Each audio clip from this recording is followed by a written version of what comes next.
स्वप्रेरण तथा अन्योन्य प्रेरण में अंतर क्या है देखते हैं भैया। स्वप्रेरण और अन्योन्य प्रेरण दो कॉलम दिखाई दे रहे हैं, 2003 और 7 में पूछा गया सवाल था।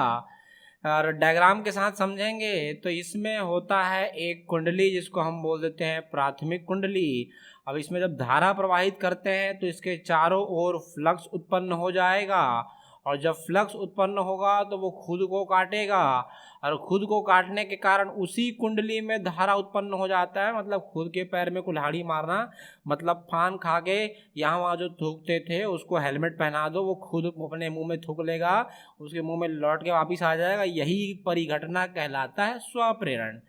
बात करें अगर अन्योन्य प्रेरण का, हम चालू भाषा में पहले समझाए हैं, उसके बाद परिभाषा के साथ चलेंगे। यहाँ पर दो कुंडलियां हैं, प्राथमिक कुंडली और द्वितीयक कुंडली।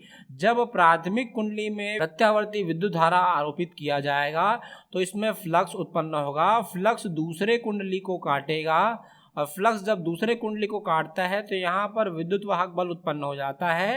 ये अन्योन्य प्रेरण कहलाता है। मतलब स्वयं को काट करके इधर जो धारा उत्पन्न हुआ, यहाँ पर नगण्य मात्रा में बहुत कम धारा उत्पन्न हुआ, जिसको कह दिए स्वप्रेरण। खुद के पैर में कुल्हाड़ी मारना, इसका इधर पड़ोसी के पैर में कुल्हाड़ी मारना, बाइक में जा रहे हैं, बस में बैठे हैं, खिड़की से बाहर थूक दिए सामने वाले के मुंह में, ये अन्योन्य प्रेरण।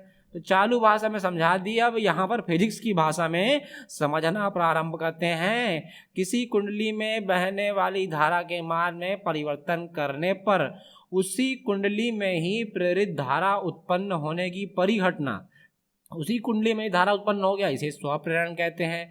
अब इधर की परिभाषा देखते हैं। किसी कुंडली में बहने वाली धारा के मान में परिवर्तन करने पर पास स्थित दूसरी कुंडली में प्रेरित धारा उत्पन्न होने की घटना जो है अन्योन्य प्रेरण कहलाती है भैया।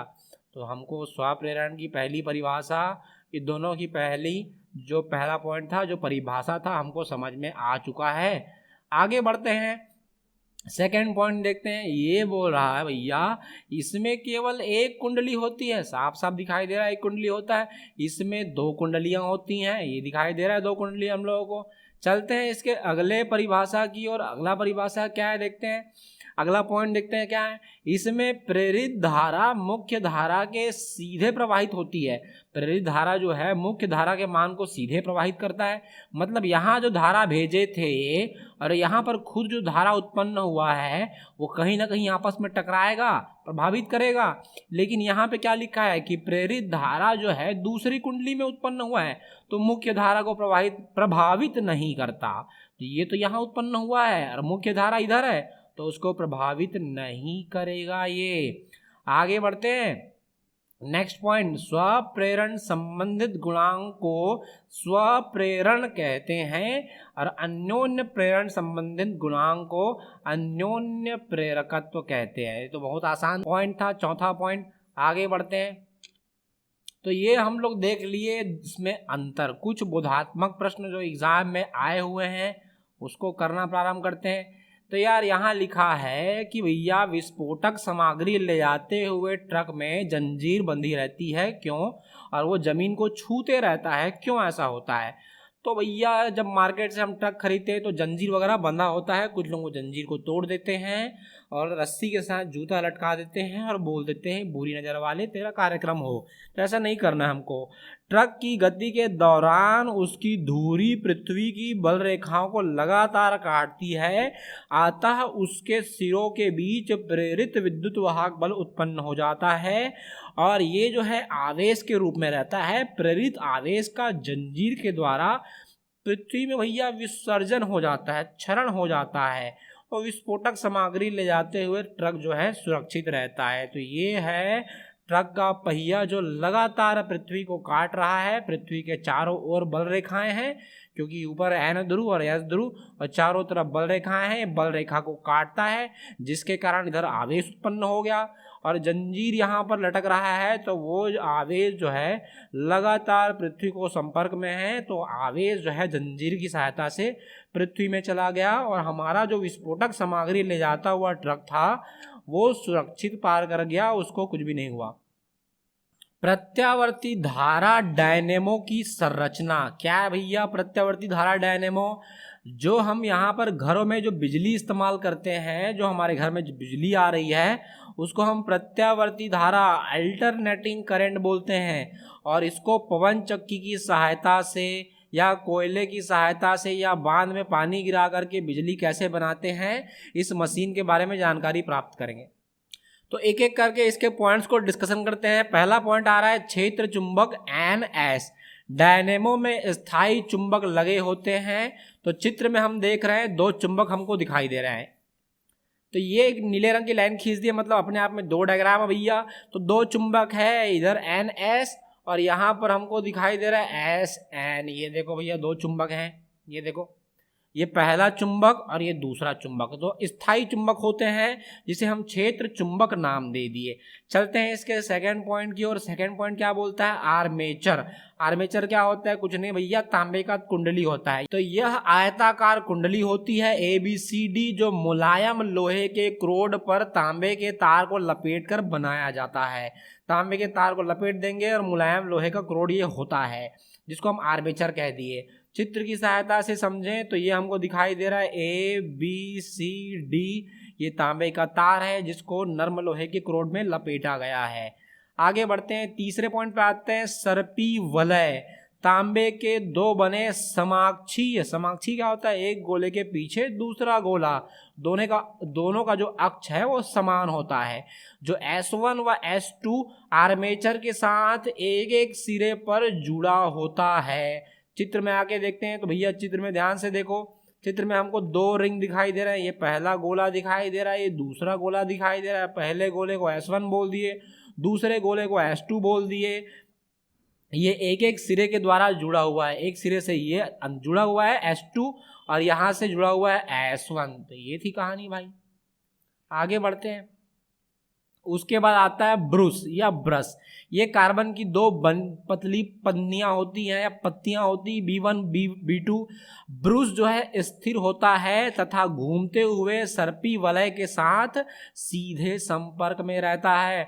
मतलब ये रिंग गोल गोल घूमता रहेगा, ये रिंग जो है ये गोल गोल घूमेगा और ब्रश उसको स्पर्श करे हुआ है या स्पर्श करके रखा हुआ है। ये रिंग गोल गोल घूमेगा और ब्रश को स्पर्श किया हुआ है। तो ये थी कहानी भैया क्या? संरचना की। अब देखते हैं कार्य विधि। जब आर्मेचर ABCD को NS के बीच घुमाया जाएगा, वह चुंबकीय क्षेत्र रेखाओं को काटता है, जिसके फलस्वरूप चुंबकीय फ्लक्स में परिवर्तन होता है, अतः प्रेरित धारा उत्पन्न हो जाती है। तो चलो इसको डायग्राम की हेल्प से समझना प्रारंभ करते हैं। तो भैया हम क्या बोले, देखो यार, मान के चलो यहाँ पर एक ब्लेड लगा दिया गया है। ब्लेड मतलब भैया पंखा लगा दिया गया है, पवन चक्की का ब्लेड। अब हवा चलता है तो ये घूमेगा, ये घूमेगा तो चुंबक के मध्य क्या स्थित है? 2 चुंबक के मध्य चुंबकीय फ्लक्स स्थित होता है। अब ये जो कुंडली है फ्लक्स को काटेगा।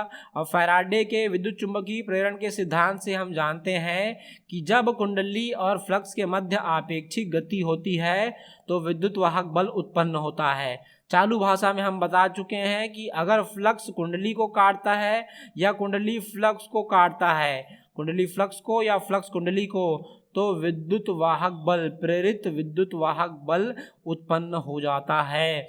उसी बात को बता रहा है कि जैसे आर्मेचर घूमेगा, ये कुंडली जो है चुंबकीय फ्लक्स को काटेगा और विद्युत उत्पन्न होगा। तो विद्युत धारा की दिशा क्या होगी उसको समझना है। तो चलो भैया आगे पढ़ते हैं।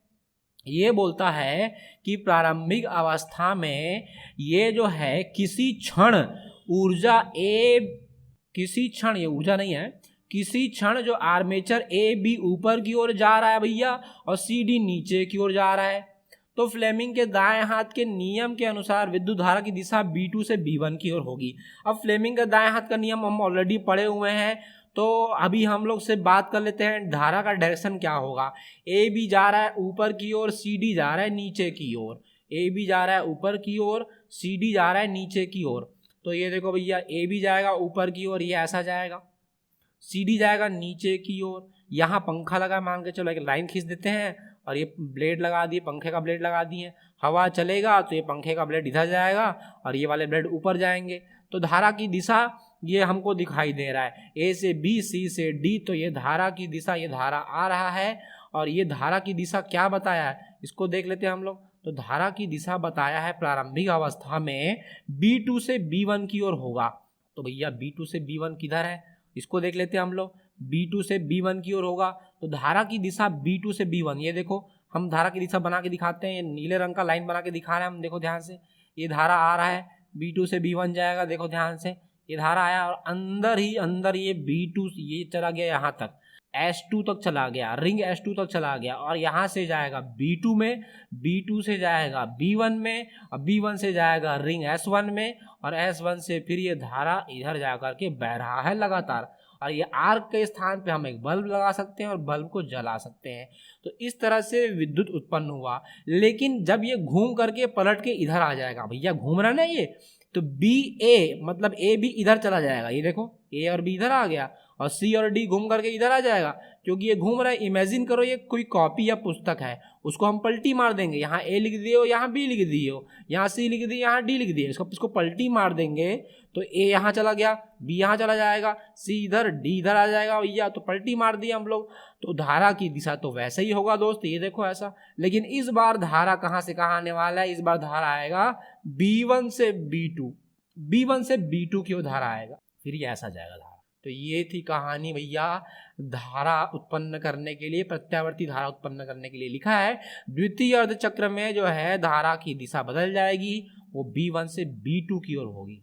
तो ये थी कहानी प्रत्यावर्ती धारा उत्पन्न करने के लिए। हम लोग देखे प्रत्यावर्ती धारा डायनेमो की संरचना, जो कि इंपॉर्टेंट क्वेश्चन एग्जाम में आ चुका है क्वेश्चन।